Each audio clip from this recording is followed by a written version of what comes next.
সন্দেহভাজন ব্যক্তিরা যেন সীমান্ত পার না হতে পারে সেজন্য তাদের পাসপোর্ট সংগ্রহ করে পাসপোর্ট ব্লক করে দেওয়া হয়েছে। আমরা বিজিবিকে সতর্ক করেছি যে সীমান্ত দিয়ে যেন এরকম পারাপার না হয়ে যেতে পারে। এইরকম আমাদের কাছে তথ্য আসে নাই। মোটরসাইকেল আরোহী কতিপয় দুর্বৃত্ত ইনকিলাব মঞ্চের মুখপাত্র জনাব উসমান হাদির উপর ন্যাক্কারজনক হামলা চালায়। এতে তিনি গুরুতর আহত হয়ে বর্তমানে রাজধানীর একটি বেসরকারি হাসপাতালে চিকিৎসাধীন রয়েছেন। উক্ত ঘটনার পরপরই ঢাকা মেট্রোপলিটন পুলিশ হামলাকারীদের গ্রেফতারের জোর প্রচেষ্টা চালিয়ে যাচ্ছে।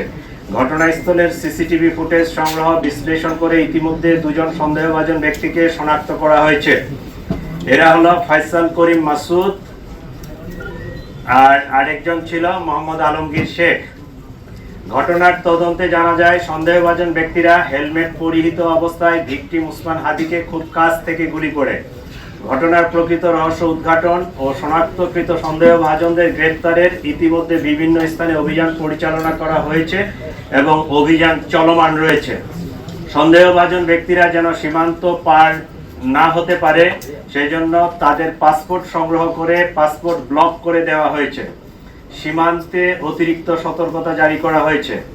এছাড়াও সন্দেহভাজন ব্যক্তিদেরকে গ্রেফতারের সহযোগিতার জন্য গণপ্রজাতন্ত্রী বাংলাদেশ সরকারের পক্ষ থেকে 50 লাখ টাকা পুরস্কার ঘোষণা করা হয়েছে।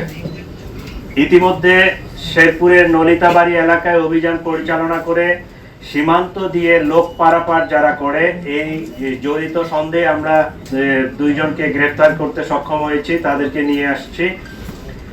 আর র্যাব মোটরসাইকেলের যে মালিক মনে করছে এরকম একজনকে র্যাব আটক করে আমাদের হাতে সোপর্দ করেছে।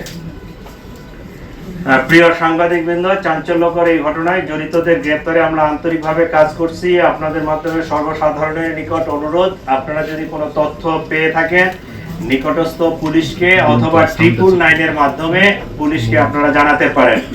আপনারা আরো জানবেন যে সেই অপারেশনের দিনে যে মোটরসাইকেলটি ব্যবহৃত হয়েছিল এটা আমরা উদ্ধার করতে সক্ষম হয়েছি।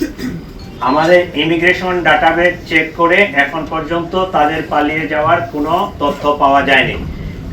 আমরা ফয়সালের পাসপোর্ট নাম্বারটা পেয়েছি, তার সর্বশেষ যে ট্রাভেল পাওয়া গেছে সেটা জুলাইয়ে সম্ভবত, সেটা থাইল্যান্ড থেকে সে আসছে, দেশে ইন করছে। এরপরে ইমিগ্রেশন ডাটাবেজে আর তার ডিপারচারের কোনো তথ্য নেই।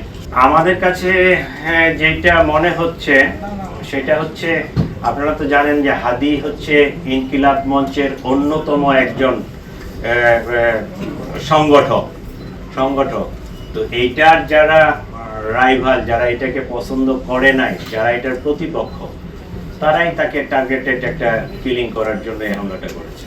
আমরা বাদী পক্ষের সাথে 2 দিন ধরে খুব জোর প্রচেষ্টা চালাচ্ছি যে তাদেরকে দিয়ে মামলাটা করলে অনেক ভালো হতো।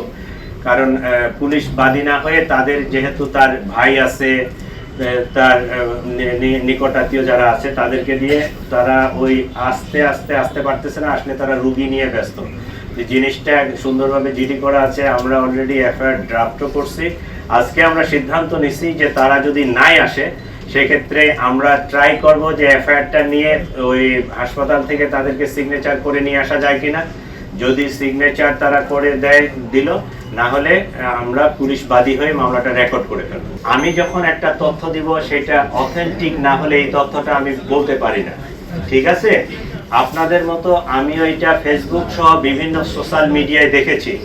আমরা বিজিবিকে সতর্ক করেছি যে সীমান্ত দিয়ে যেন এরকম পারাপার না হয়ে যেতে পারে। আপনারা জানেন যে ইমিগ্রেশনের বাইরেও আমাদের যেহেতু ইন্ডিয়ার সাথে স্থল সীমান্ত অনেকগুলো আছে, তো ওই যেতে পারে। তো এইরকম আমাদের কাছে তথ্য আসে নাই। বিজিবি সতর্ক আছে এবং আমাদের সকল ইমিগ্রেশন চেকপোস্টে তার ইয়াটা ব্লক করা আছে, পাসপোর্টটা।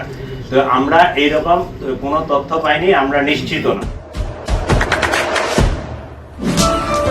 দেশে দেশে সবার সাথে দ্য নিউজ।